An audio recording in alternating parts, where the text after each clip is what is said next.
4 trains sur 5 supprimés, une dizaine de lignes de métro à l'arrêt. À Paris, les jours de grève passent et se ressemblent en tout point. Ce mardi, le scénario de la mobilisation se calque sur celui de la veille, à quelques détails près. Par exemple, cette fois, le transport aérien se joint une nouvelle fois au mouvement. En moyenne, un avion sur 5 restera au sol le 10 décembre. Blocage partiel là aussi chez les dockers dans les ports commerciaux.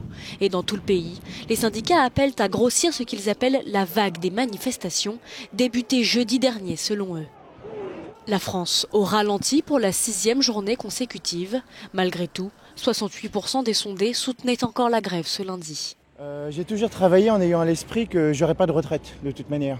Donc soit la baisse des retraites, soit les réformes, etc. Donc je travaille en ayant à l'esprit qu'on n'ait pas de retraite, donc j'épargne pas mal pour ma retraite. Donc effectivement je les comprends, mais j'ai pas l'impression que ça me concerne beaucoup. C'est quand même assez compliqué pour tout le monde aujourd'hui d'envisager la suite, donc je pense que les gens ont raison d'être sceptiques sur la réforme. Et c'est normal qu'ils se battent pour leurs droits et pour préserver leur salaire quand même.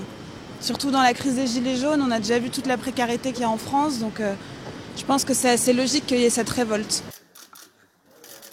Au même moment, le gouvernement entame une semaine de négociations particulièrement ardue. Le premier round avait lieu lundi après-midi. Le haut-commissaire aux retraites recevait les partenaires sociaux pour tirer les conclusions d'une concertation longue de 2 ans. Verdict, aucun consensus, aucune surprise non plus. La plupart des syndicats rejettent toujours le principe même de la réforme. Désormais, tous les yeux sont tournés vers le Premier ministre Édouard Philippe, qui doit faire une série d'annonces ce mercredi.